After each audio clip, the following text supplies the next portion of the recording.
Hello, here is a pretty wild game played on IGS on one handicap that white won by resignation because of killing the top right corner. So these fights in the top right need more attention, but even before then there are some interesting things to go over, so let's have a quick look. So we have a diagonal Fuseki. Obviously this can be a fighting game. So white extends all the way to take away black's extension. Well, being a game with a half a point komi, white needs to play a little more active, obviously. But in this case, it's good enough for white to play a Shimari. Anyway, the direction of play is to go towards the top left Shimari. And if black extends around k17, white can also do the same thing and extend at r10, or play the extension on the left side, c10, to remove the second ideal extension from black Shimari. But yeah, in general, you want to play a move like k16 or k17 in order to remove white Shimari. But also, simply playing a Shimari tight, it's fine and more patient. But this is the kind of situation where white can consider the attach like d16. This is very popular nowadays. So we have the position with the Shimari in this case, not the Hoshian or Gamer like it happened in a previous game. So this is actually fine. White can play the contact move, the Tsuke on d16, which is alpha ghost style. Then Hane on the outside, connect. Black usually goes down to build a bigger corner. White cuts to see black's reaction here, and most of the time black will turn and then protect the corner like this. Now white of course can push from behind and set up a wall with several forced moves in Sente and then extend in the top. So this way white is actually going for a Moyo with this kind of fight with the Tsuke, because it's building up a wall that has some influence towards the right side. So that's an option. Also, white doesn't have to turn right away. I mean, it's good enough to extend in the top even without the push at e15, or simply get the Shimari now. 017, 016, all these moves are playable. But it's good to remember that e15, it's always a sequence to consider locally. So we have that Tsuke. Also, when white plays this d16 contact move, black can resist with a Hane on the outside. In which case white will Hane in the corner, because if white plays Nobi one way or the other, it's going to be very heavy and difficult to run out. Now if white just goes here, black drops down, then when white plays a push to go out, black will connect under, and again white has a group of 3 heavy stones that are running in the middle. So the fighting spirit move here for white is to play Hane in the corner first. Then black will cut, white comes out, black connects under, white has to cut here and try to find a way to prevent the ladders. So for example, if white goes down, black will just set up the ladder that comes in the diagonal all the way to q4. Therefore, white needs to play Atari at f16 and then come out. Now the ladders are broken. Black will capture the top stone, white plays a Hane on the left side, black can resist with the Hane, then one Atari here to see whether black will capture or turn, and then a double Hane. Now on the double Hane, black has to pay attention, and most of the time black will just connect solidly. Then white plays a double hanging connection, and black needs another move in the corner, and it's usually e18. If black doesn't capture that stone and plays, for example, something like p17, white will happily go down in Sente and then Hane to catch the group on the left side. That's why black needs to take at e18. If black plays Atari on the left, then there is still Agi in the corner, so white can play Atari here, for example, or later go down as a Kotret. And if white goes b17, black can capture these stones by just blocking this way.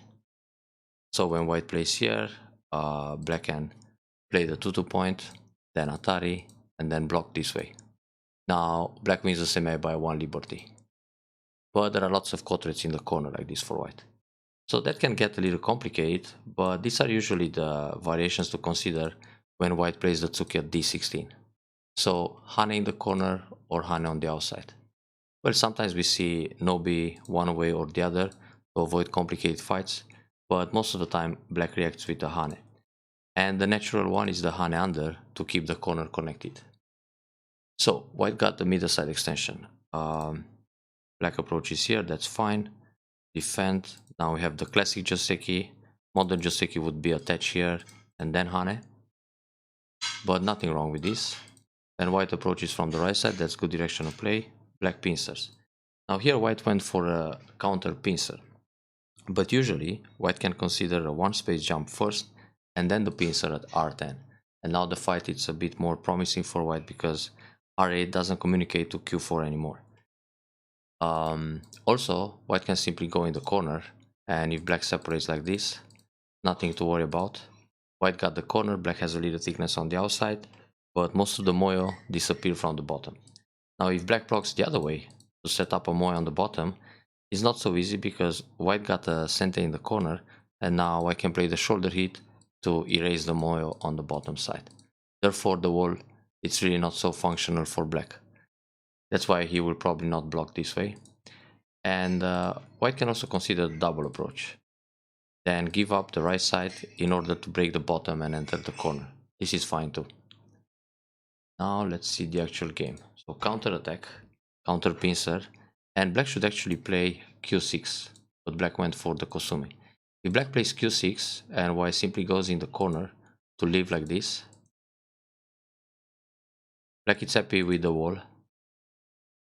And then this move is center too, but okay, it's not necessary. Then expand the box, because this way black makes the wall in center. So that's an option. Of course white can also play the wedge, and then we have either Atari here, and now it's similar to the game formation where white went down, but white should play S7. We will get there in a moment.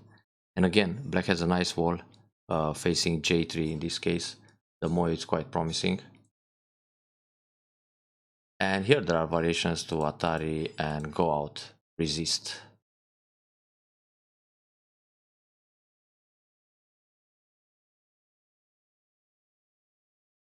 So this will be a variation where black keeps the corner for some outside thickness. So black played the Kosumi, but Q6 is much better in this case. Now white goes in the corner, black still goes for the wall, that's okay. In the corner, but here white shouldn't go down. Because when white plays here and leaves the Kosumi on the right side in center, and then black can play, for example, P16. Now, if white plays S7, white will leave in the corner and there's a chance to connect under, which is better. So this means if black blocks here, white doesn't have to do anything, doesn't worry about the corner, and plays a nose Tetsuji like this, for example, to see whether black will connect this way or Hane. So the corner being alive, this kind of Tetsuji is very annoying for black, because no matter where black plays, he will lose a lot of potential on the wall. For example, when black connects here, white goes down 0-3, threatening the cut. Now when black defends against the cut, his wall is just going to become meaningless, and white can set up a sabaki very nice on the bottom side. On the Hane in the corner, just go down. On this move, play the hanging connection, so there's enough space for I shape, and when black goes down, you just take the vital point. So Kosumi is better at S7, but for black it's still proper to play a move like O6 to prevent that clamp at O5. That's a very nice move for white to reduce black's wall. So white went down and black jumps here. That's still going to leave some Aji. So Kosumi first. This exchange is center for black. Well, he can play it anytime. But this is just to show that black could punish white for not playing this S7. And the proper move is to play O6. Because when black goes N7, white can still think about some Aji moves around here. Or approach with a shoulder hit and jump, and then look for these points to harass the wall. Anyway, white played the Shimari in the top right. Now the Shimari in the top right could be either P16 or O16. This works better with extensions being low. So the formation, it's a little more effective like that, because it kind of resembles the peak of a mountain, let's say, or the waves of the sea. Playing this low Shimari seems flat with the extension at K17. If the extension is K16 and Q10, then the Shimari low looks much better. But that's a matter of feeling for shape. So anyway, it's a nice idea to play Shimari in general because you got the two extensions in place. Now black desperately comes in. Yeah, white needs to come out and put pressure on that stone, but this can happen by playing the shoulder hit and then go up or Hane. It's a lot more pressure on this group. Not so easy for black to survive inside. So this way black can jump out or play an attach first. On this attach, if white simply no be up or down, black will play another exchange in Sente.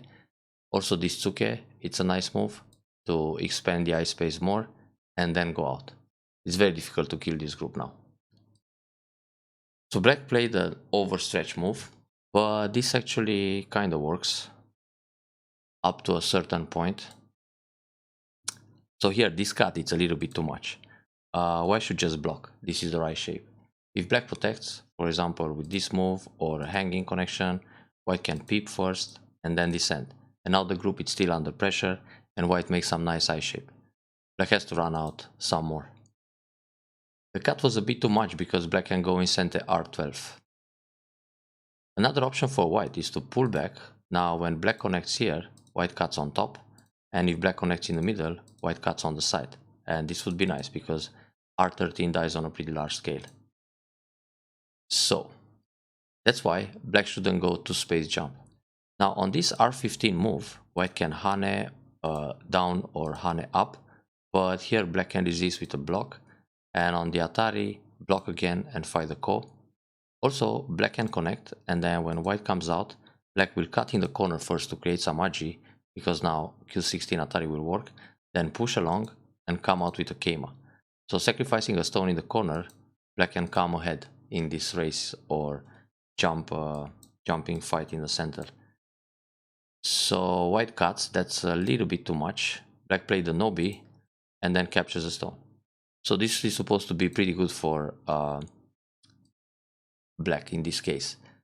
Now when white cuts here, which is a good idea, black shouldn't resist with this Nobi, but play Q16. Q16 is a very proper move to prevent white going out at S14. So now when white goes down, black just captures and it's fine. If white blocks the corner, black is already alive, but it's good to capture this stone actually. Because now black lives very comfortable in the top right, and this O13 is still a pain for white, so white needs to come out with this jump or Atari and some Keima. So black got ambitious here. Now white can punish right away. For example, simply descend. Actually there are several ways to fight here.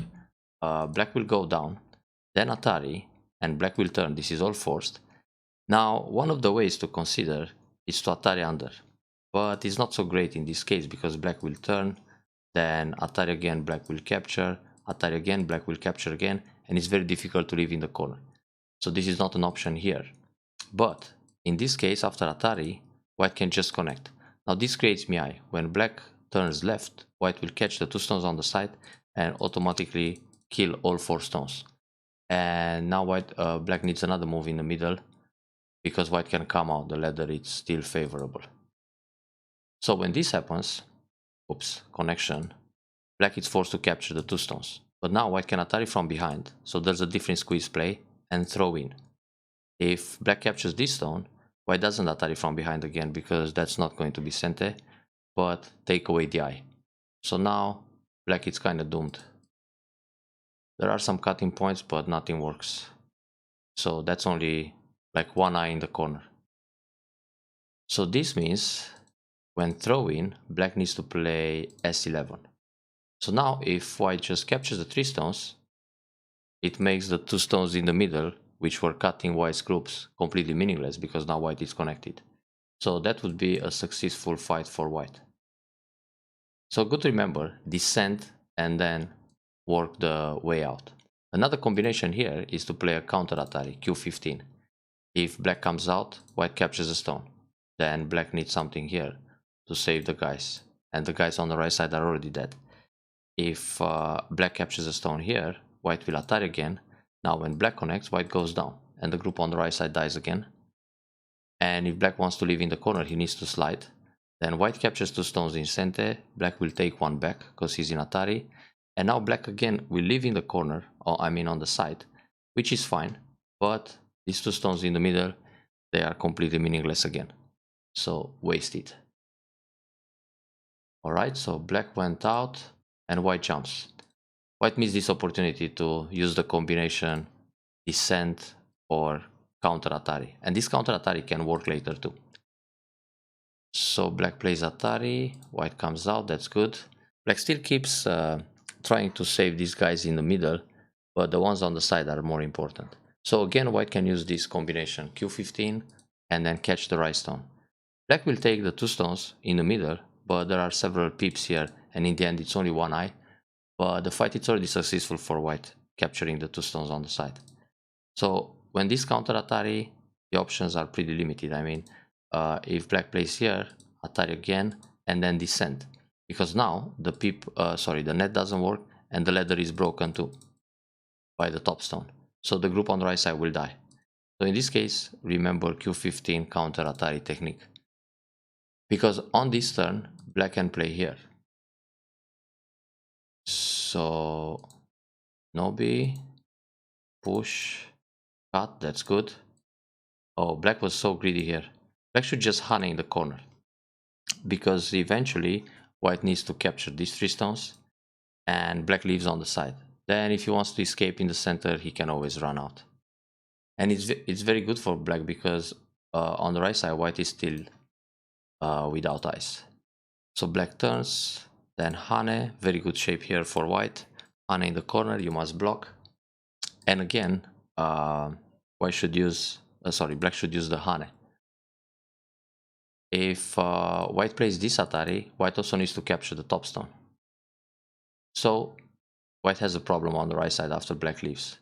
But black didn't want to sacrifice anything. And now we have the Shibori technique, the squeeze, very good. It works to connect solid as well. There's a lot of eye space in the corner. So when black tries something like this, white just goes down and the top groove will die also. Even if black plays something here to reduce the space, white simply pushes and there's nothing black can do. Atari, Atari, block. There are only 3 liberties, it's finished. Oh wait, my bad. Black has this throw in. Okay, we gotta kill in a different way. So we gotta go with the game move. But in fact this works too. It's just that when black goes here,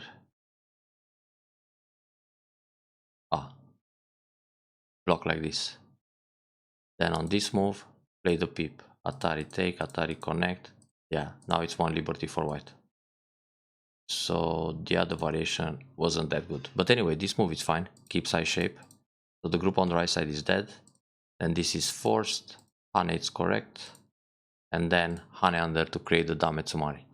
Now black is dead all over. Right side top. So actually the highlight of this game is the squeeze that happened at S15 to force the eye and take away the liberties rapidly. But yeah, many things could go a little different both for black and white in this fight in the top right. So pay attention to that counter Atari combination and so on. Anyway, congrats on the win and keep it up.